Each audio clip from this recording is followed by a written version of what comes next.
Hey, how y'all doing? It's Stacy. Welcome to Chapter 3 of Hope for the Weary Mom, Hope for the New Year Book Club. Are y'all loving this? I just love the chance to hear from you and how God's working in your heart.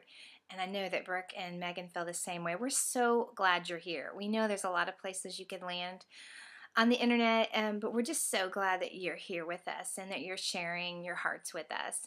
Today we're going to talk about Chapter 3, which is called When You Don't Measure Up. And this is kind of my story, really, the nitty-gritty of my story.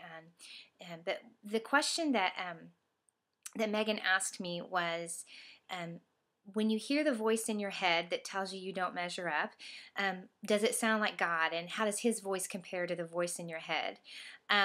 So I just want to tell you about my phantom. That's what I call her, my phantom mom. In the book, I jokingly call her Carol because she's a mix of all those perfect TV moms that we know.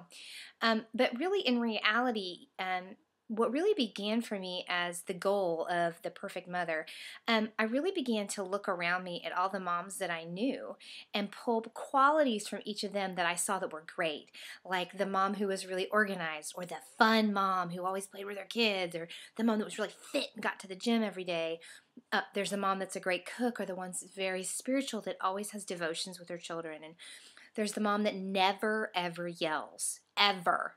And then there's the great wife, and all these things. And I found myself picking the great qualities from all the amazing moms around me and molding them into this super phantom mom that I really aspired to be, that I really wanted to be like, only to find myself continually falling short.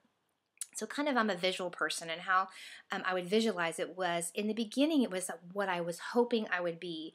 But as I began to crush under the weight of feeling that pressure of not measuring up, instead of being a goal that I aspired to, she became a phantom who judged me.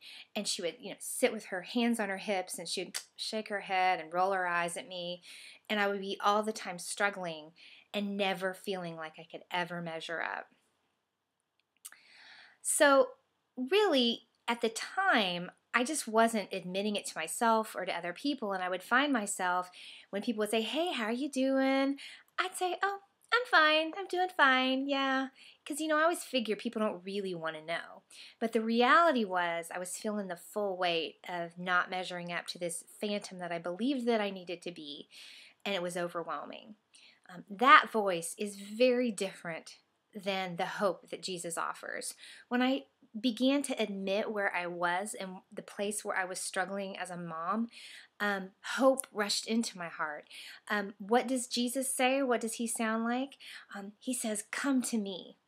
There's no measuring stick. Just come to me and lay it down. Lay down your failures. Lay down the yelling. Lay down the inadequacies. Lay down the "I can't do this anymore." Lay down the "I need some help. I just can't do it." Lay down the weariness and rest. You were never meant to carry that full burden. That's why I'm here. Jesus says, you know what? You don't have to work to be accepted as a mom. You work from grace. You're accepted right where you are. He says, "I will hold you up. Surely I will uphold you by my righteous right hand." These were things that he began to pour into my soul and remind me of, that not only does he want me to walk with him, but he wants me to believe and have hope that he is enough to handle my weariest days. I'm learning that instead of hiding behind that veil, I'd put this veil of fine on, instead of hiding behind that, to run to Jesus. It is, for me, it's a daily thing. I don't know about you, but I don't do this perfectly. I have to run to Jesus daily. But Carol, my phantom mom, she shows up a little less than she used to. I'm learning her tricks, and I'm learning to counter those with truth. When she shows me where I'm weak, I say out loud, "But Jesus is for me. And if he is for me, who can be against me?" I'm learning her schemes and how she likes to trick me into self-defeat. The veil is off. I've been honest clearly about where I am as a mom and how God is working on me there. And so I'm making progress. I think things are better than they have been. but I don't know where you are. I don't know where you are in this process.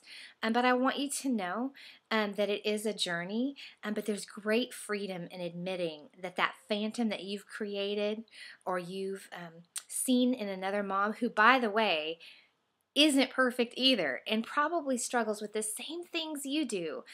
She's not in her kitchen judging you. She's in her kitchen thinking you're judging her. So, the whole thing that we love about this community right here is that we're all coming together and we're encouraging each other and we're walking together. And we can be some of the ones to say, hey, it's okay. Let's walk together. Let's encourage one another. Let's remind each other that the only hope we have is found in Jesus. So I'd love to pray for you. If you want to leave a comment, I would love to pray specifically for you where you're struggling. I just want to encourage you to not feel like you have to ever measure up to some standard. The only standard that we have is Christ, and his standard is grace and mercy. And yes, it is a standard of hope. We have every reason to hope because he is on our side. I hope you have a great Monday. We are praying for you, and we're glad you're here. Thanks a lot.